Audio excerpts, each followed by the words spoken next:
गुरुभ्यो नमः. हरे नमः. अरे. अं, थोडक्यात मी माहिती देतो.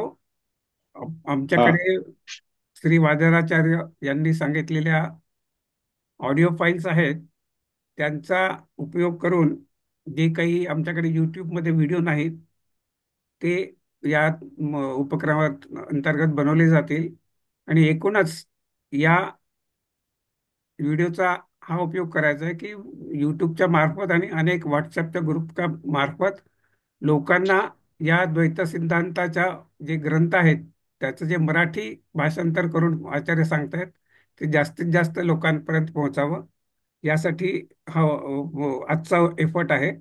त्यासाठी मी दीपा कवसकर यांना विनंती केली होती की त्यांनी या प्रोग्रामचं कम्पेअरिंग करावं. त्यांना मी विनंती करतो की यापुढे त्यांनी भाष्य करावं आणि जे जे आपल्याकडे येणार आहेत गुरुवर्य त्यांचे इंट्रोडक्शन देऊन त्यानंतर त्यांच्या भाषणासाठी त्यांना विनंती करावी.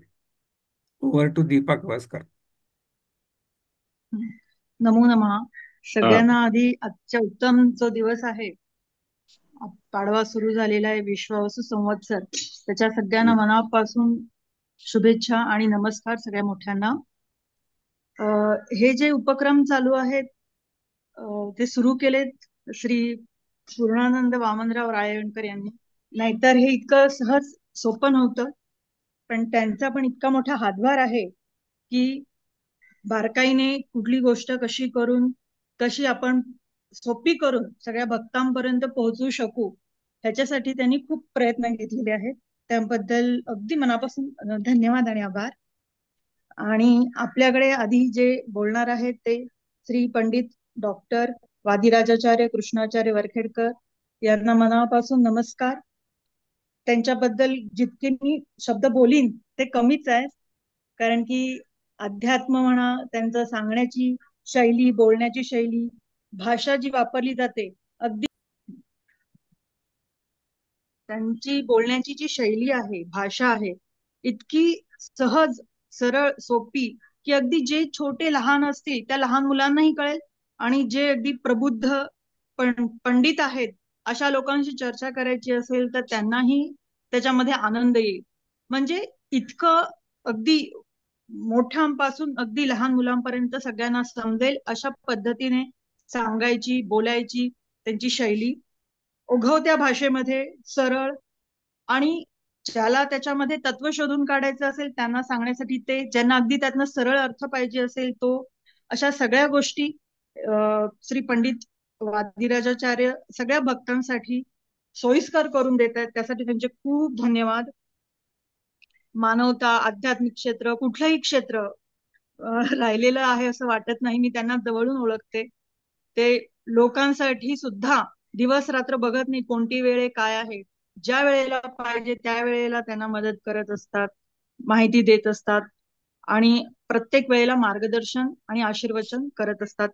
त्याच ह्याच्याने आज द्वैत सिद्धांताचं जे माध्व संप्रदायाप्रमाणे जे काही ग्रंथ आहेत, जे काही लिहिले ते सगळ्या सामान्य लोकांना समजत नाही. आपल्याला असं वाटल्यावर वाचल्यावर वाटतं की हे अगदी सहज आहे, सोपं आहे, पण त्यातला जो अर्थ असतो, गूढ अर्थ, तो एखाद्या गुरुशिवाय समजत नाही. म्हणून गुरु असणं हे आवश्यक आहे. गुरुचा हात असणं, त्यांचा आशीर्वाद असणं अतिशय महत्वाचं असतं. म्हणून श्री हरिवायू गुरु यांच्या अनुग्रहाने, हरिवायू गुरूंना नमस्कार करून मी श्री वादिराजाचार्यांना नमस्कार करून त्यांना सांगते की त्यांनी त्यांचे आशीर्वचन आजच्या दिवसाच्या निमित्ताने आपल्याला सगळ्यांना द्यावे. धन्यवाद.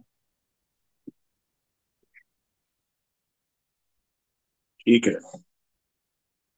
दीपाली, हा. धन्यवाद. आता एवढा मोठा कार्यक्रम माझ्या हातात दिलेला आहात, कसा निभावून न्यायचं हे देवाच्या हातात आहे. देव करतो. आणि आम्हाला आमच्या गुरूंच्या वर आणि आमच्या गुरुच्या शिवाय हरिवायू गुरूंच्यावर मला पूर्ण विश्वास आहे. जसं आम्ही शिकलेलो आहोत, ज्या पद्धतीने आम्ही शिकलेलो आहे त्याचप्रमाणे तुम्हाला देखील आम्ही मार्गदर्शन करूया. आणि हे लहानपणापासून शिकत आलं असल्या कारणाने मला याच्यात काही भीती वाटत नाही. चांगली गोष्ट आहे ही. आणि सगळ्या लोकांना हे विस्तारपणे कळावं अशी अपेक्षा आहे. या अपेक्षाने पूर्णानंद यांनी पुष्कळ हातात घेतलेलं आहे आणि हे कार्य आतापर्यंत निभावून आणलेलं आहे. याच्या पुढचं देखील आता सगळं कार्य देवाच्या अनुग्रहाने, गुरुजनांच्या अनुग्रहाने पार पडेल, त्यात काही शंका नाही. मी ह्या माध्यमातून सगळ्या सद्भक्तांना आणि सगळे जे कोणी द्वैत वेदांताचे अभिलषित असणारे, असे अत्यंत प्रेमी असणारे असे लोक आहेत, तर सगळ्यांनाही, कोणी असो, बंधू असोत, भगिनी असोत किंवा कोणीही असोत, बालक असोत किंवा मोठे असोत, लहान असोत, सगळ्या लोकांना जितकं समजेल, जितकं होईल तितकं समजायसारखं त्या गोष्टी मी सांगत जाईन. आता ज्या ज्या ठिकाणी म्हणजे स्खलित झालेलं आहे, काही गोष्टी रेकॉर्डिंग केले नाहीये, तसल्या सगळ्या गोष्टी मी समजून तुम्हाला कळवणार आहे.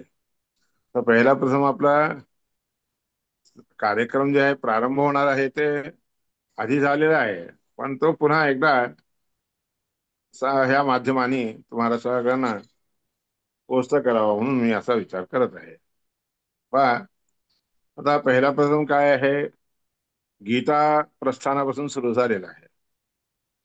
कारण प्रस्थान असायचे तीन, प्रस्थान त्रय, तीन प्रस्थान आहेत. सगळे फक्त द्वैत वेदांताच्या आचार्यांनीच स्वीकार केलेला असं नाहीये. तीन प्रस्थान हे सगळ्या जितके म्हणजे वेदांत विषयावर भाष्य करणारे किंवा अर्थ सांगणारे जितके लोक आहेत, अद्वैती, विशिष्टाद्वैती किंवा द्वैत वेदांत, त्याचप्रमाणे निंबार्क, वाल्लभ संप्रदाय, चैतन्य संप्रदाय इत्यादी का अनेक लोक आहेत, दर्शनकार आहेत हे लोक. तर सगळ्या दर्शनकारांनी सगळ्यांनी मिळून एक स्वीकारलेली ही गोष्ट की एकूण असायचे तीन प्रस्थान, सगळ्यांना संमत असलेले आहेत ते. एक तर पहिलं प्रस्थान म्हणजे गीता प्रस्थान. गीता प्रस्थान म्हणजे भगवद्गीतेला त्यांनी एक प्रस्थान म्हणून मांडलेलं आहे. त्या भगवद्गीतेतील सांगितलेले जितके काही कृष्णाने उपदेश करून सांगितलेले, अर्जुनाला उद्देशून उपदेश करून सांगितलेले आहेत, ते सगळ्या गोष्टी सगळ्यांना मान्य आहेत, सर्व जणांच्याकडून मान्य आहेत. म्हणून पहिलं प्रस्थान म्हणजे गीता प्रस्थान. आणि त्या गीता प्रस्थानावर सगळ्यांनी भाष्य केलेले आहेत.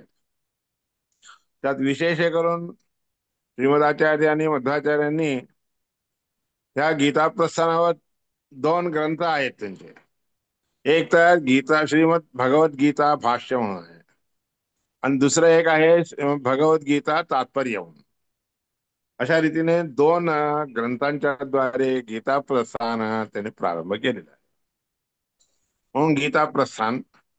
त्याच्यानंतर दुसरं प्रस्थान आहे, दुसरं म्हणजे त्या गीतेच्या नंतर प्रस्थान आहे उपनिषद वेद इत्यादी प्रस्थान.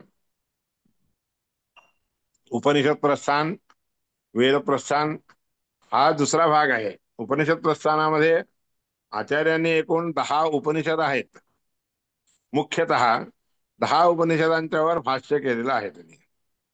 त्याचप्रमाणे वेदांचा भाग असल्या कारणाने उपनिषद हा एक वेदांत भाग आहे. याकरता संपूर्ण ऋग्भाष्य म्हणून जे आहे की नाही, त्या ऋग्भाष्याच्या मध्ये 3 अध्यायांच्या वरच भाष्य करून आचार्यांनी संपूर्ण वेदामध्ये कोणत्याही मंत्राचा अर्थ काढायची जी शक्यता आहे, जे अर्थ काढण्याचं जे पद्धत आहे, ती प्रक्रिया किंवा पद्धत श्रीमदाचार्यांनी भगवंताच्या गीतेच्या नंतर, भगवद्गीता प्रस्थानाच्या नंतर वेदोपनिषद प्रस्थान म्हणून जे आहे त्या प्रस्थानामध्ये संपूर्ण ऋग्वेदावर सगळा अर्थ लागण्यासाठी म्हणून 3च अध्याय आहेत. त्या 3 अध्यायांच्या द्वारे जितके वेदामधील शब्द येणार आहेत त्या सगळ्या शब्दांचा अर्थ सखोलपणे दाखवलेला आहे. उपनिषद प्रस्थानामध्ये सगळे 10 उपनिषद आहेत.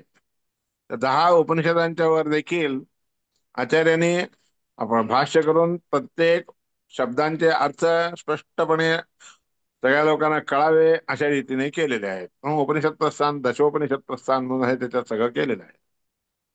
आता हे दोन सोडून त्याच्यानंतर असलेलं जे आहे, म्हणजे दोन प्रस्थान झाल्यानंतर तिसरं सूत्र प्रस्थान म्हणून आहे.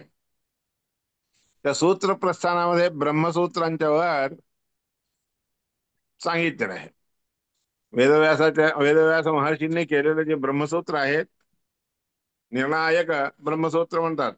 संपूर्ण वेदाचा अर्थ निर्णय करून दाखवून दिलेला, सूत्रांच्या द्वारे निर्णय रूपाने दाखवून दिलेला आहे, ते सूत्र प्रस्थानामध्ये आहे.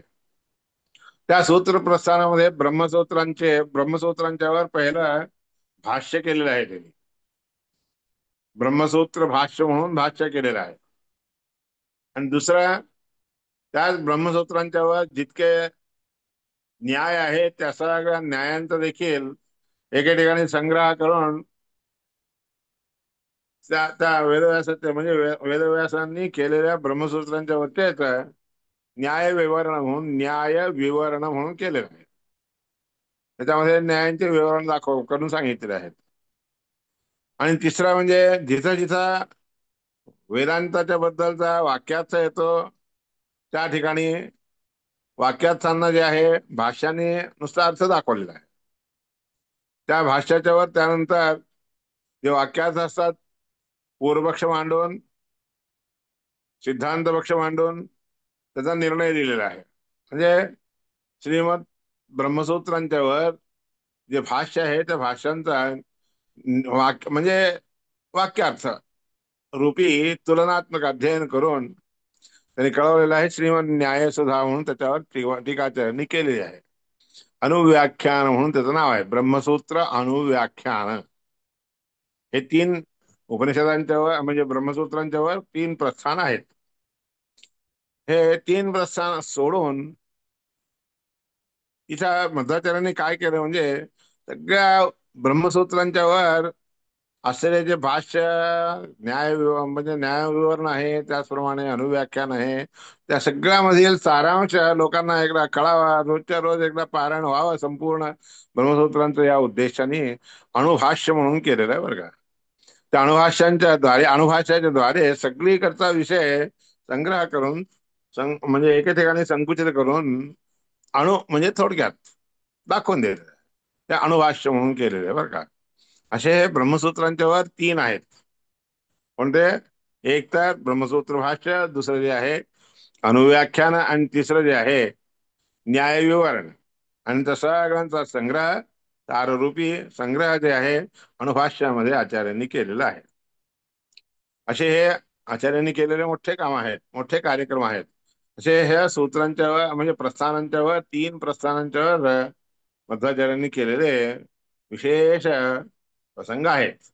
ते सगळेच्या सगळे क्रमाने एक एक एक एक एक एक करून तुम्हा सगळ्या लोकांना कळावं, समजावं, या उद्देशाने जितकं होईल तितका प्रयत्न करून मी जसं शिकलेलं आहे त्याप्रमाणे गुरुजनांच्या अनुग्रहाने तुम्हा सगळ्यांना पोस्ट करतो.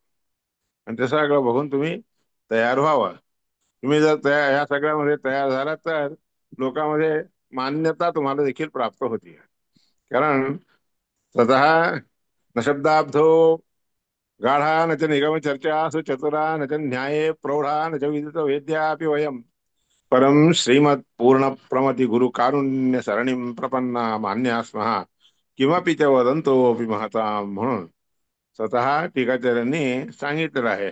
काहीही आम्हाला ज्ञान नसलं तरी देखील श्रीमदाचार्यांच्या शास्त्राला आम्ही अनुसरून वागत आहोत, त्याच्यामुळे आम्हाला मान्यता प्राप्त झालेली आहे म्हणतात. त्यांनी म्हणले, मोठे लोक असं म्हणतात म्हणजे आपण म्हणू नये असं नाही. म्हणजे आपण थोडेच त्यांची योग्यता करू शकतो, तरी आपल्या हिशोबाने आपल्याला जेवढं पाहिजे तेवढं मिळतंय. जेवढं कमा मिळालंय तेवढ्यावरच संतोष होऊन राहावं, संतुष्ट होऊन राहावं बरं का. आणि हे आपल्या म्हणजे ह्याच्यामध्ये कार्यक्रमामध्ये या सगळ्या गोष्टी, गीता भाष्य, गीता तात्पर्य, उपनिषद भाष्य, त्याचप्रमाणे ऋग्भाष्य, हे सारे की ब्रह्मसूत्र भाष्य, ब्रह्मसूत्र अनुव्याख्यान, ब्रह्मसूत्राचे न्याय विवरण, या सगळ्या गोष्टी यथामती यथाशक्ती मी तुम्हा सगळ्यांच्या पर्यंत पोहोचत करत आहे.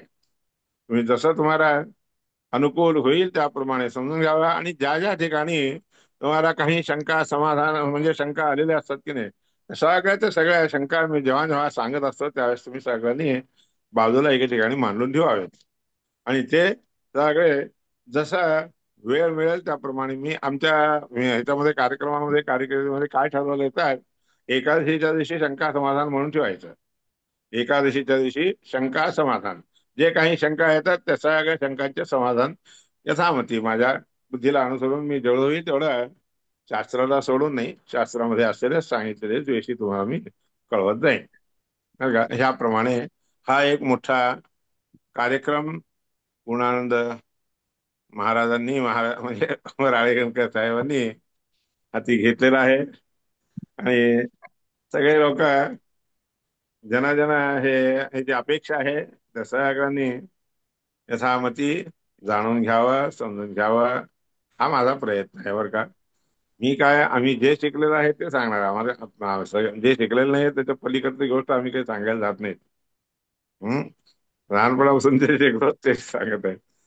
भीमाचार्यांना देखील हा विषय संमत असेल असं वाटतंय मला, म्हणून ते सांगायला मांडलेलं आहे. अजून काही ह्याच्याबद्दल काही त्रुटी असेल, काही वाटत असेल तर सगळेजण अगदी मनमोकळेप्रमाणे काय विचारायचं हे काय नाही ते सगळं तुम्ही सांगू शकता बरं का. यथाशक्ती प्रयत्न आहे आपला. हं न देव तोषण वृथा, परमात्म्याला संतुष्ट करायचं झालं तर ते कधीही आपण जे करतो ते व्यर्थ होत नसतंय. काही ना काहीतरी त्याच्यापासून बोध होतो आणि ते आपल्या सगळ्यांना कारण म्हणजे ज्ञानाला कारणीभूत बनतं बरं का. याकरता मी हा विषय इथं मांडलेला आहे. आणि आजपासून हा विश्वास नाम संवत्सर जे आहे हा सगळ्यात श्रेष्ठ असणारच आहे. हम्म अजून ह्याच्याबद्दल कोणाला काही बोलायचं असेल काही असेल तर मला सांगावं बरं का. पण आमचा प्रस्थानचा हा आपला हे जो प्रयत्न जो आहे तो मात्र या गोष्टीसाठी म्हणून चाललेला आहे, सुरू केलेला आहे. आता झालेलं आहे, जे झालेलं आहे त्याच्यामध्ये काही त्रुटी असेल तर ते सगळे पूर्ण करायचे, एवढं माझं कर्तव्य आहे. अजून काय कोणाचा अभिप्राय काही असेल तर त्याच्यावर मांडावा माझी इच्छा आहे. हो हो. धन्यवाद. आता सगळ्यांनी ऐकलं असेल किती सरळ, सहज आणि अगदी मनात काही न ठेवता की काही त्रुटी असेल तर मला सांगा, मी पण शिकतोय, मी शिकलोय, मला पण कळेल. म्हणजे इतकं सहजपणे ते बोलून गेले. असं कुठेही अभिमान अहंकार की मी येतं मला एवढं आलंय असं नाही. आज पण या क्षणाला सुद्धा त्यांचं बोलणं हेच होतं की तुम्हाला काही अजून मला त्रुटी असेल तर सांगा वगैरे. आणि जे द्वैत सिद्धांताप्रमाणे मध्वाचार्यांनी सांगितलेले ग्रंथांबद्दल त्यांनी आता थोडक्यात सांगितलं, प्रस्थान, गीता भाष्य वगैरे, अणुभाष्य, पण इतकं व्यवस्थित सांगितलं की सहज कोणाच्याही ते लक्षात येईल. जसं आपण म्हणतो की शाळेमध्ये टीचर शिकवतात, सगळे शिकतात पण पहिला नंबर सगळ्यांचा येत नाही, तसं घेणाऱ्यावर आहे की कोण किती कसं घेतो त्याच्यातून. शिकवणारा तर खूपच जास्त देण्याचा प्रयत्न करत असतो.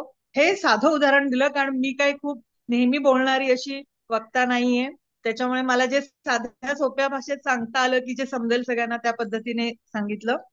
त्याच्यामुळे हे फारच ऐकून बरं वाटलं की त्यांचं आशीर्वचन मिळालं सगळ्या भक्तांना आजच्या उत्तम दिवशी.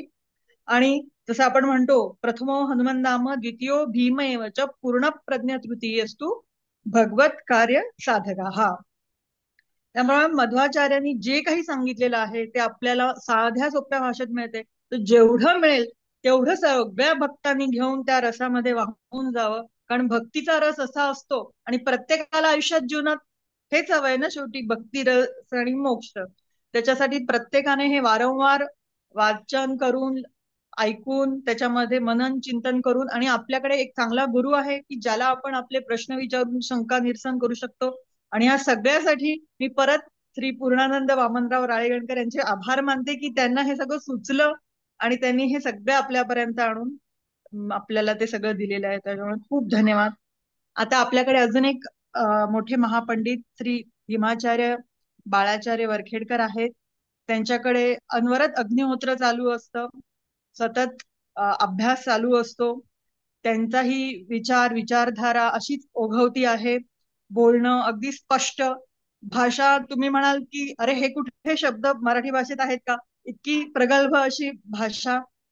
आणि सतत स्वामींची मूळ वृंदावनाची सेवा, अशा उत्तम अशा अनुग्रहाने ते सुद्धा परिपूर्ण आहेत. त्यांच्याकडून सुद्धा आज उत्तम अशा दिवशी आपण आशीर्वचन घेऊया. मी त्यांना विनंती करते की त्यांनी एक 10 मिनिटं आपल्याला सगळ्यांना आशीर्वचन करावं.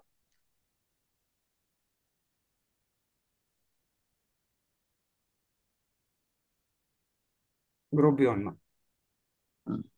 श्री गुरुभ्यो नमः.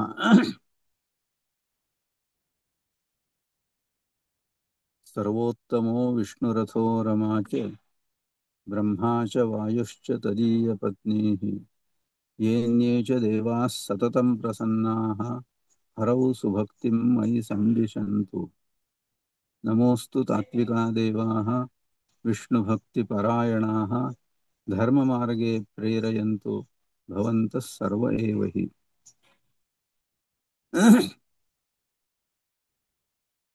आपल्याला फार मोठी भाग्याची वेळ आहे की मध्व तत्वज्ञान हे समजून घेण्याचा एक आधुनिक मार्ग आपल्या पूर्णानंदांनी आपल्याला उपलब्ध करून दिलेला आहे. त्याचा उपयोग करून आपापल्या योग्यतेनुसार आपण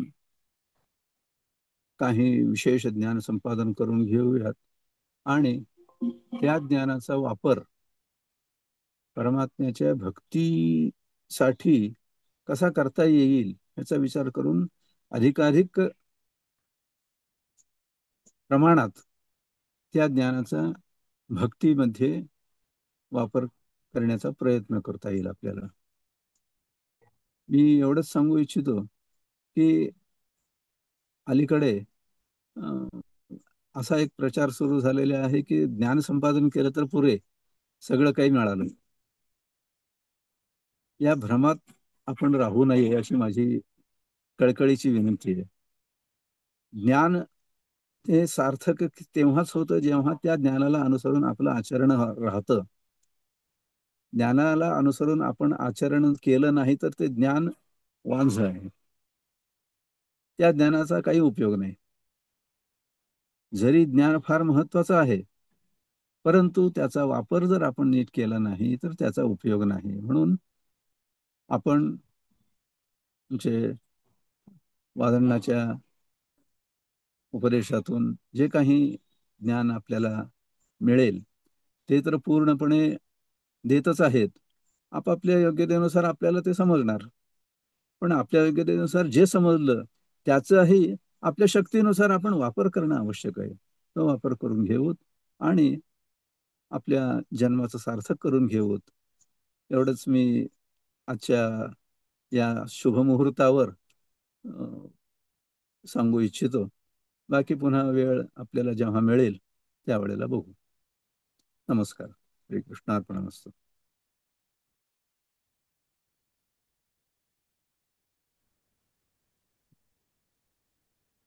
धन्यवाद. अगदी साध्या सोप्या भाषेत आता त्यांनी आपल्याला खूप आशीर्वचन तर केलं आणि एक महत्वाची गोष्ट सांगितली की फक्त ज्ञान किंवा हे मिळते म्हणून घेऊ नका, शिकू नका. ते शिकून ते समजून घेऊन ते आपण आचरणात आणलं नाही तर आपण काही शिकून उपयोग नसतो. जसं शाळेत सुद्धा आपण शिकतो पण आपण आचरणात जर चांगल्या गोष्टी आपले संस्कार आणले नाहीत तर आपण संस्कारवान होऊ शकत नाही, आपण एक चांगले मानव होऊ शकत नाही. त्याच्यामुळे आपण माधव वैष्णव ब्राह्मण म्हणून तर आहोत, एक आधी मनुष्य म्हणून पण आहोत, त्याप्रमाणे पण आपल्याला कार्य करायला पाहिजे. आपण हिंदू आहोत त्याप्रमाणे पण आपण कार्य करायला पाहिजे, असं हे माझे शब्द होते. पण हे सगळे आशीर्वचन ऐकून खूप आनंद झाला की परत एक उत्साह निर्माण झाला की आपण काहीतरी अजून शिकावं, अजून समजून घ्यावं की काय काय असू शकतं, ज्ञान संपादन करावं. आणि सगळ्यांना जे जे भक्त आहेत, कारण की हे काय कोणासाठी असं गोठवून ठेवलेलं किंवा असं एका मर्यादित लोकांसाठी नाहीये, हे सर्वांसाठी आहे. तर ज्यांना ज्यांना शक्य त्यांनी त्यांनी या सर्व गोष्टींचा जरूर आस्वाद घ्यावा आणि भक्ती वाढवावी. देवाच्या चरणी हीच प्रार्थना. धन्यवाद माझं सगळं ऐकून घेतल्याबद्दल. धन्यवाद. हो. गुरुभ्यो नमः रे नमः. मोठे महानुभाव या ठिकाणी उपस्थित आहेत, त्यांना पुनश्च माझा नमस्कार. तुझा म्यूट कर. पुनश्च माझा नमस्कार.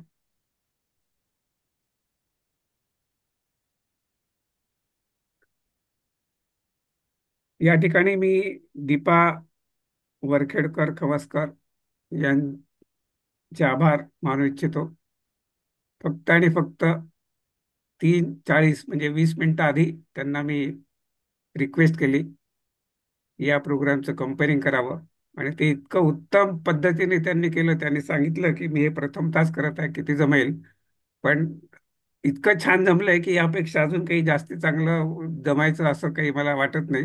सगळ्याचा त्यांनी थोडक्यात वृत्तांतही सांगितला, गुरुवर्य काय म्हणले, आणि परत नंतर आपले पण काही विचार मांडले. तर खूपच छान दीपा. आणि असाच तुझे एफर्ट चालू राहू दे. खूप छान बोलतेस तू. देवाची कृपा अशीच तुझ्या राहू दे. अजून एक छोटंसं मनोगत. हे सगळं करण्याची इच्छा भगवंत देत आहे. माझं नाव असण्याची काही गरज नाही. नाव आहे श्री वादिराजाचार्य वरखेडकर. त्यांनी आपल्याला हे सगळं उपलब्ध करून दिले आहे.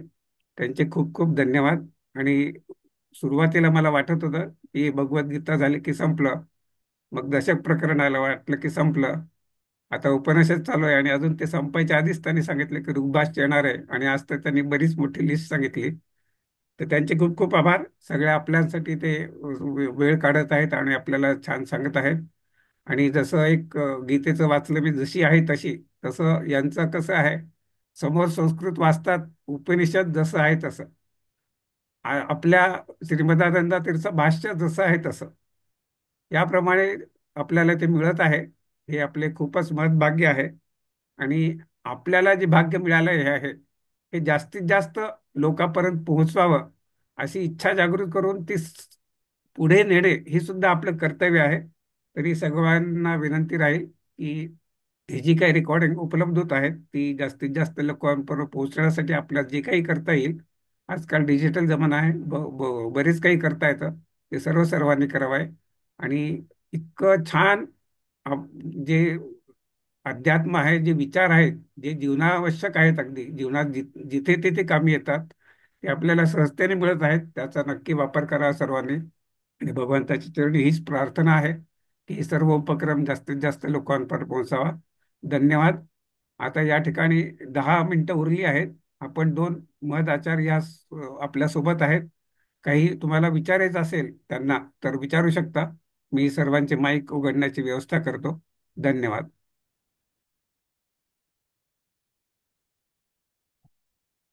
माईकला बटन दाब, चालू करू शकता, सगळेच करू शकतात.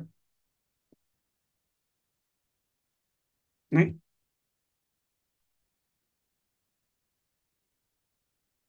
विशेष आहे त्या गोष्टीबद्दल. हो, दोन बोटाचा अर्थ द्वे इथे गते यतः तस्मात द्वैतम.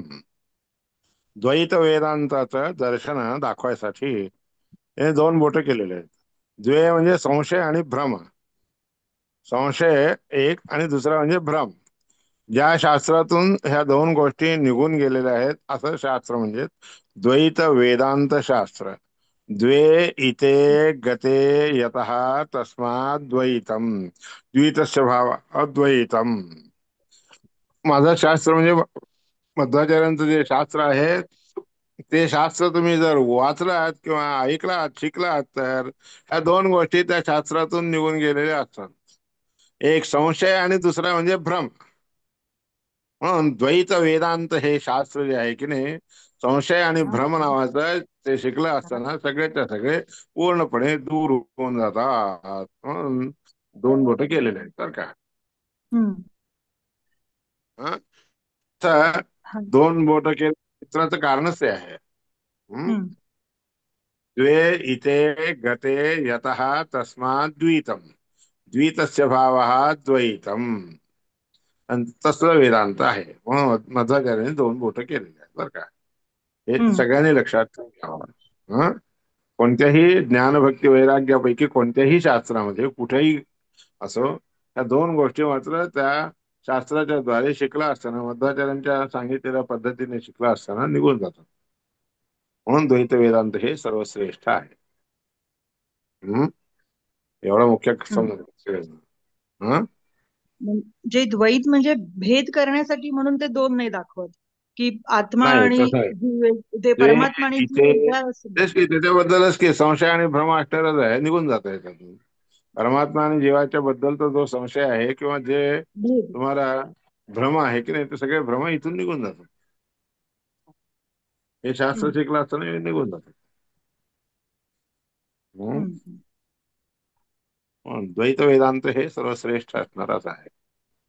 नक्की असतं. विरक्तता आपल्या कसं सगळ्या कसं घरातील असलेल्या गोष्टीवर आपल्याला जो अनुराग असतो की नाही, तो अनुराग पूर्णपणे निघून जावा आणि परमात्म्याच्या ठिकाणी आपल्याला अनुराग आसक्ती उठावी, म्हणजे यावी, ह्याला म्हणतात वैराग्य.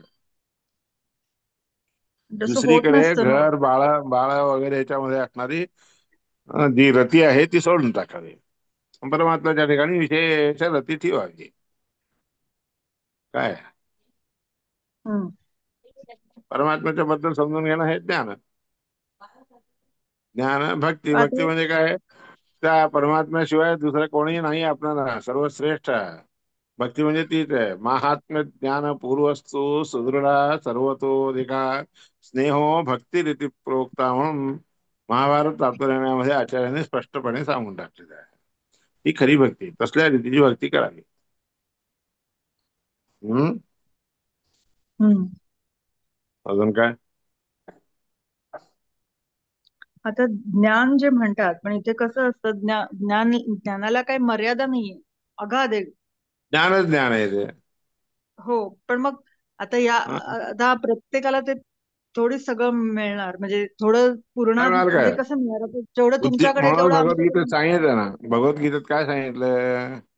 बुद्धियुक्तो जहातीह उभे सुकृत दुष्कृते म्हणून स्वच्छपणे सांगितलं. ज्ञानाच्या द्वारे आपण चालला असताना दोन्ही सत्कर्म काय आहे, दुष्कर्म काय आहे, हे दूर हटवणे, दूर करवणे, यालाच म्हणतात ज्ञान. हे जर अजून तसंच ठेवून घेतलं, बाळून घेतलं, माझं लेकरू मी कसं सोडू, कसं करू म्हणून असं म्हणलं तर सुकृत दुष्कृत आपल्याजवळ राहिलं तर कसं होतंय ते.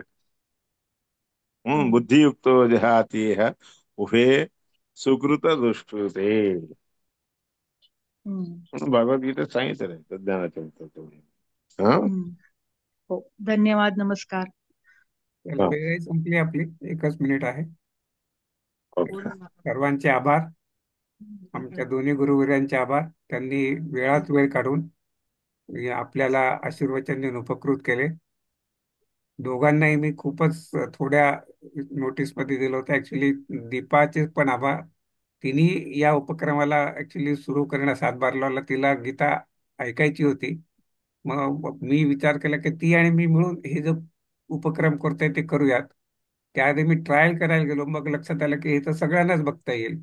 म्हणून मी हा विचार माझ्या मनात आला की सर्वांसाठी हे सुरू करूयात.